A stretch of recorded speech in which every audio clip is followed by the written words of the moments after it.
lecture recital that I have titled Electroacoustic Music for Clarinet as a performance guide for clarinet and electronics. I'm going to start saying why I chose this topic, why electroacoustic music. And what caught my attention is that this genre expands a lot of the possibilities of the traditional music making. However, it's not frequently performed. Therefore, I wanted to learn about it, the challenge that it has, and how to work on them, to finally share my experience with anyone else that wants to have a first approach to electroacoustic music. The pieces I chose for this program are from different years that expands 60 years. The first one is Animus 3 for clarinet and tape, composed by Druckman from 1969. This piece combines fixed media, feedback effects, and theatrical performance. The next piece is called Rapture for clarinet and tape by Clyne and requires fixed media and real-time processing of the clarinet. And finally, the piece Andromeda for amplified clarinet and looping harmonizer was composed in 2024 by Marc Mellits. So we have different styles, and we will see how they work. To know about electroacoustic music, I want to refer the definition in the Rock Music Online Dictionary. And it's music in which electronic technology, now primarily computer-based, is used to access, generate, explore, and configure sound materials, in which loudspeakers are the prime medium of transmission. As you can see here, the speakers that we have.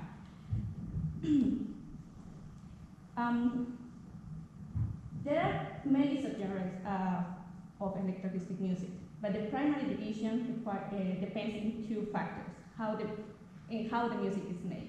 We have charismatic music, that is the music that is produced in a studio and is stored in a tape, disc, or any digital file.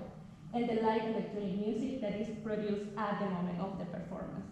And there are many works that combine both of them, and you will see that today. We have pre-recorded material, plus the clarinet performing at the same time. And the last piece is just clarinet, not accompanying me, just me making my own background.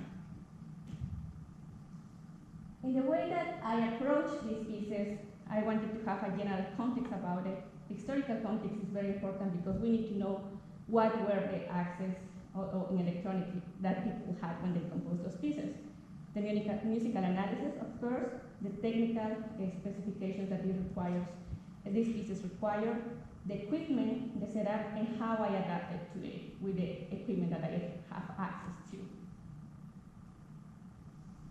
The first piece was composed by Druckman, Animus 3 for clarinet and tape. And I want to say something important here. The term tape is now is replaced with fixed media.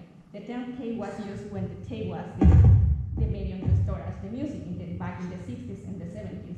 However, now many composers still use it traditionally for the title, but we know that it's fixed media. Druckman was a American composer that was famous for his orchestral works, but more for his electronic works, and because he many times features theatrical performances.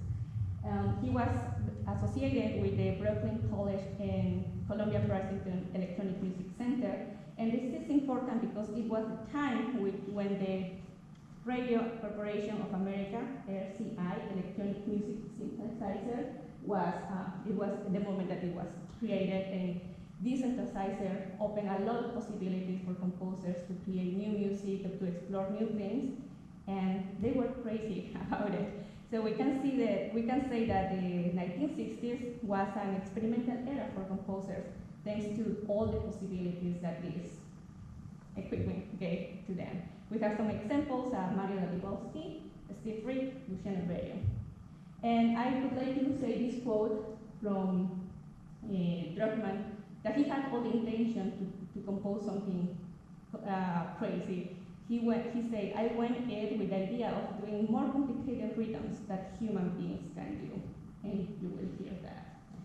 So the musical analysis of this piece, of course, requires a lot of extended techniques: fast single tone, floater-tone, tremolo, rullatos, glissandos, and the most important thing is also that he incorporates theatrical elements that he wants the clarinetist to do. He envisions the electronics as an antagonist, so it's like a fight between the clarinet and the electronics, and surprise at the end, the electronics win, and drive the clarinet soloist to the brink of insanity. This is what he said. The clarinet enters in the person of art virtuoso, self-confident, almost to the point of arrogance. During the 16 minutes of the work, there is a gradual dissolution of the personality of the player. The person who leaves the stage at the end of the work is disassociated and hysterical to the point of insanity. So that is what you will see in 16 minutes. To understand this piece, the first challenge that I had was the score. It was crazy to read because it was something that is not conventional. The clarinet tape, the clarinet line was on bottom and the tape on top, and we don't have a conventional measures, and there are no line bars. Everything is just marked by seconds on top, as you can see. And there is a guide of what is happening on the recording. However, it's not precisely exact. And the bottom, we have the clarinet, and also we don't have like exact features like triplets or quintuplets, 16 notes. They are just like notes there. So what I did first to approach this music was to try to understand where are the lines on the beat, because it's 60 a second, and try to align every beat and how many notes I should fit in one beat. Then I started to follow the musical line, like if I saw 6 notes, how it makes more sense to group them in 3 and 3 or 4 and 2, and it's what I started to do in my part. Then, to have a better sense of what is coming, because there are many things happening in the fixed media, and I needed to know where my line were going, so I organized my music in part measures, like 4/4, 2/3, wherever that was making sense for me, respecting to the music. Now, jumping to the fixed media, as I said, this piece was composed in 1969, a long time ago, where the tapes were famous and were used to all of these performances. So now the fixed media comes in different 4 files, but separated, because that was they had to do before with the tape, 4 tapes, 4 sides of the tape. And also it was required for the clarinetist to have a stopwatch in front, so they could synchronize both of them and see what was happening in the stopwatch and in the lines of the seconds and the part. But now we can have all of those files together, and we don't to make our life easier. So what I did, I put those 4 tracks together in a single audio, and then because now we also have access to just an iPad, I made a video and I added a stopwatch. So we have the seconds there and the stopwatch happening, and also a visual metronome, a red line for practice, and then all the recording without the metronome for the real performance. So, and let me show you a little bit what is. So that is the, and I have the metronome there, and the seconds, so it's what I'm seeing there. And the next video is only,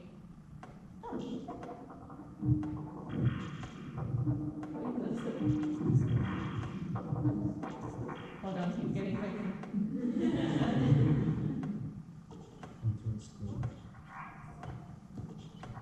Oh yeah, thank you. Okay, and now the next one is without the metronome, the same thing, but it's what I will have there in the iPad. I will see the seconds, the time happening, and the visual metronome. So you will listen more in a bit. So the effect that this piece requires is a feedback for the clarinet. And before that, we needed for 1969, this was the images because they require a feedback tape. But now we can just replace it with a microphone, with a pedal, with a feedback pedal. And it's right there, but it's exactly that one. And the effect that it produces, that giving the clarinet more time to sound.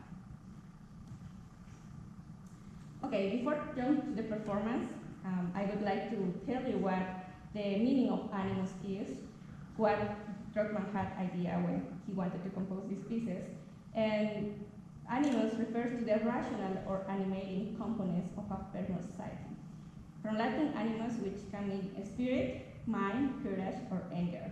It is also related to the Latin anima, a distinct term that means soul or breath, and that suggests someone's physical vitality of life force. So having this in mind, we are going to listen Animus. That, remember, it's a fight between the electronics and the clarinet, and even though the clarinetist will enter with a lot of presumption, at the end the tape will win. So you will see a little bit of my acting, and here we go. I will go up and come with the performance, for the performance.